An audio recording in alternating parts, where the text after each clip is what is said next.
When I was about 11 years old, my family and I just moved to the state of Pennsylvania. I heard about Dutch Wonderland from some friends, and as an amusement park enthusiast, I wanted to go check it out. However, my parents were more reluctant to travel a couple hours to a place that they thought was simply geared towards younger kids. Now, Dutch Wonderland is definitely a place for younger kids, but when I made the journey to this park for the very first time in June of 2019, my family and I learned that not only was Dutch Wonderland a great place for kids, it's also a great place for the whole family. Rides and attractions. Dutch Wonderland is a place that has a little bit of something for everyone. If you're a thrill seeker, you might not get that huge dose of adrenaline that you'd be looking for, say at nearby Hersheypark, but you could find a couple fun coasters to enjoy. Kingdom Coaster and Merlin's Mayhem are both solid family coasters.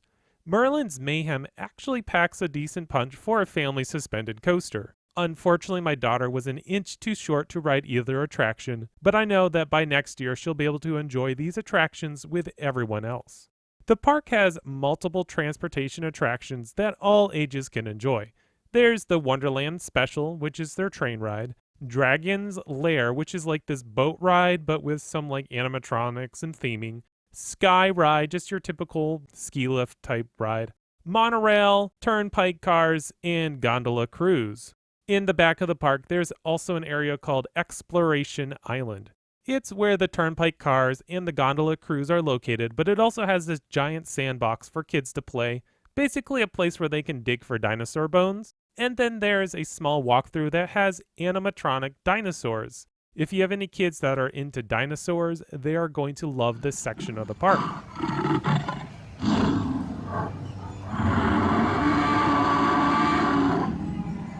Beyond the younger kids stuff, there are plenty of family-approved flat rides, like your typical Tilt-A-Whirl, there's a VR simulator, this house weird rotating thing, your log flume, and many other classic attractions. The park also has a few shows throughout the day, so if you need to take a breather from the rides, just sit back and watch a show for a little bit. The park also has a mini water park called Duke's Lagoon, but it's really just a glorified splash pad. It does have 2 water slides, but it's mostly just an area for the little ones to get wet having fun. The ride operations were a little slow, especially on the 2 coasters. I think you could wait almost 10 minutes to get on Merlin's Mayhem, and that's when you're the only one in line. So there really wasn't anybody there, but just the whole process of how they get you on and getting people off the train is really slow. But again, this park wasn't that busy, so I think they were just taking their time. I don't know. It's not a major complaint, but something to be aware of. Overall, there's something here for everyone.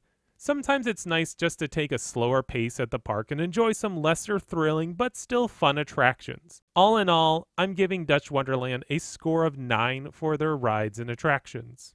Theming and atmosphere. The park entrance is this cheesy looking castle. At first, I was kind of making fun of it, but once you get inside, you kind of see the park isn't going for this all so serious castle medieval theme. It's more like a playtime imagination time castle, you could say. The whole park is very well kept. I was really impressed with the whole overall quality of the park. Dragon's Lair had a nice little dose of theming to pull the little ones in. Merlin's Mayhem was also decently themed. The ride has a story of how you're helping Merlin find his lost dragon, Mayhem. It's a cute little story. It ties in real nice with the rest of the park. Exploration Island, which is in the back of the park, is probably the prettiest area of the park.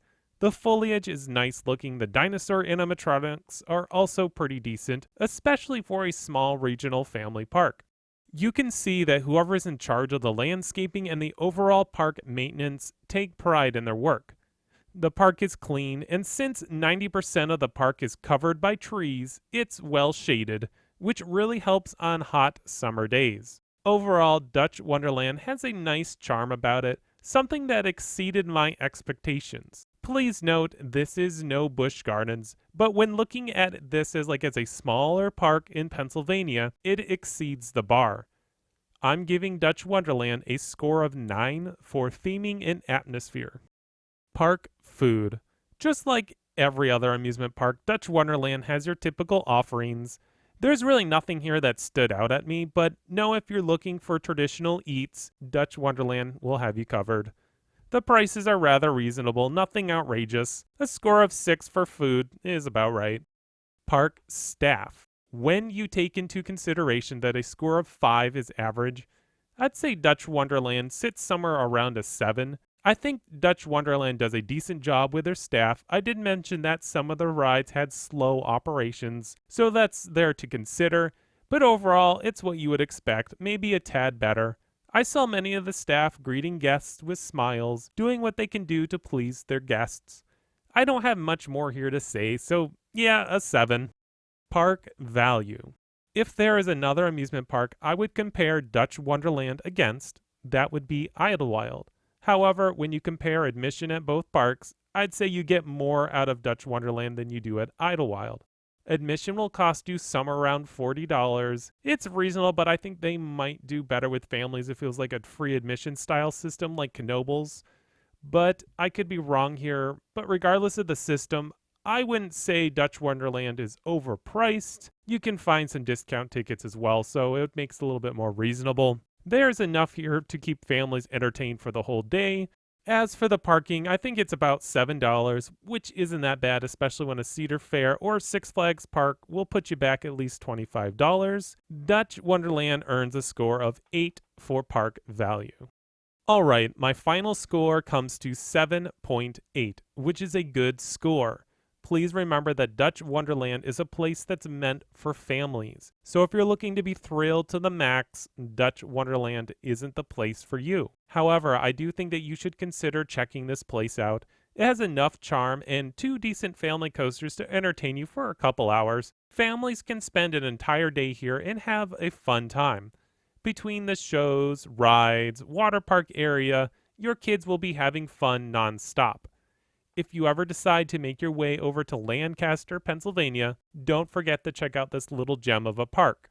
Remember, none of the rides will blow you away, but the amount of care that goes into keeping this place in tip-top shape makes Dutch Wonderland a winner in my book. Now, I usually don't give my park reviews a personal score, but if I were to give Dutch Wonderland a personal score, it would be a 9.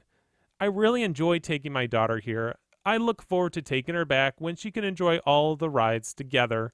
This is a great family park, which is obviously the park's intended audience. I knew that I wasn't coming here to ride Sky Rush or Phantom's Revenge, just spending a nice, slower day at the park with my family. Well, that's my review of Dutch Wonderland. Have you ever been to this little park before? If you have, I'd love to hear all about it in the comments below. As always, please subscribe and stay tuned for more great content coming your way by XscreamThrills.